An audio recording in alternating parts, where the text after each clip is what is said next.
kamusta naman po dito sa inyo kapag ano po, nagkakasakit? Ang mahirap lang po dito pag katulad ng malakas ang dagat, hindi mo man masasabi na madadala mo agad yung pasyente kasi nga malakas. Katulad ko, ako din natatakot. Kasi kung halimbawa, atakihin ako ng ganong panahon. Mostly po, ang nagpapacheck up dito is yung mga batang 0 to 5 years old, senior citizen, nagpapa-BP. Yung mga buntis po, dito po nagpapacheck up sila kanila. Po, lahat ng emergency kaya naming ibigay sa kanila. Halimbawa, ano lang, konting sugat or as in, basta kaya lang ng midwife na ano. Pero pag as in emergency na po, na yung sabayan na po talaga namin, inire-refer po namin sila. Or ni midwife po, binibigyan po sila ng referral form para doon po sa bayan sila. Po bilang worker ng barangay, inaano na po namin sa kanila na itawid na sa bayan. Kasama po yung mga pamilya nila. At meron naman pong si ambulance yung barangay. Actually, wala pa pong gamot. Pero yung nagsisikap po yung barangay council po na mabigyan kami ng stock. Galing na po yung sa kanila. Nagbibigay na po sila ng allocated na gamot yung center. Kasi marami din po, kailangan talaga po ng gamot.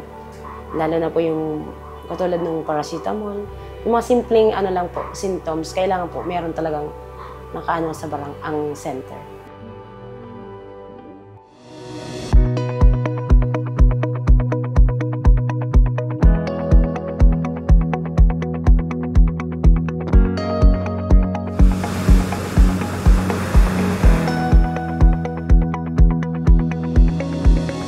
Nagsasagawa tayo ng continuation po ng ating isinasagawang CMO or Civil Military Operations from the Sea, na kung saan tayo po ay pumupunta sa mga geographically isolated and disadvantaged areas tulad ng isla ng Calaguas upang maghatid basic services para po sa ating mga kababayan dito sa lugar na ito.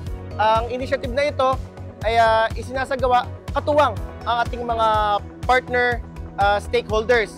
Lubos pong nagpapasalamat kami sa ating mga partner stakeholders, kay Kuya Daniel Razon ng MCGI, sa Ako Bicol Party List, PAFCIPIC, sa iba pa nating mga partner stakeholders. Maraming salamat po sa inyong pakikipagtulungan sa amin sa Philippine Navy, at kung wala po kayo, tiyak po hindi po magiging successful itong activity ito. Kaya lubos po kami nagpapasalamat.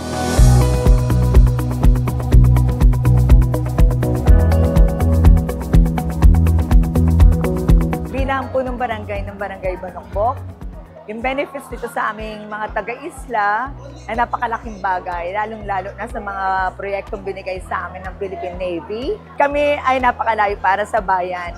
Yung mga walang kakayanan magpagamot, nandito na ang serbisyo binibigay sa aming barangay. Kaya thankful kaming mga taga-isla na aabot kami ng mga serbisyong ganito sa aming barangay. Ito ay utang na loob namin sa lahat ng stakeholders, sa lahat ng nag-effort, sa lahat ng staff ng event na ito, ay napakalaking bagay na po nito sa amin. Maraming salamat po sa binigay niyong serbisyo sa aming barangay. Diyos mabalos po sa inyong lahat. Una sa lahat, nagpapasalamat po kami sa Ako Bicol Party List, sa pangunguna po ni Congressman Saldico, ni Congressman Pido Garbin, at ang ating Executive Director na si Congressman Jill Bongalon sa NABFORSOL, dahil kami po ay pinartner nila sa ganitong activity, ang medical, dental, and optical mission dito po sa Calaguas Island ng Vincent's Camarines Norte. Yung Ako Bicol din po ay nagdala ng mga additional na mga gamot, mga sabon, used clothing, reading glasses, pagkain, at iba pa po na makakadagdag dito at makakapagpasaya ng mga kababayan natin dito sa Calaguas Island. Ito po yung mga nais po, mga programa ng Ako Bicol Party List, na yung mga hindi na po naaabot ng tulong, especially po ng ating gobyerno, ay talagang kailangang puntahan at tingnan upang ma-assess kung ano pa po ang pwedeng dalhin ng Ako Bicol Party List dito sa kanilang lugar. Maraming salamat po sa kanila at dumating sila dito, makakatulong sa mga naghihirap. Tapos yung walang-walang pampacheck up, mapapagamot. Malaking tulong din para sa amin.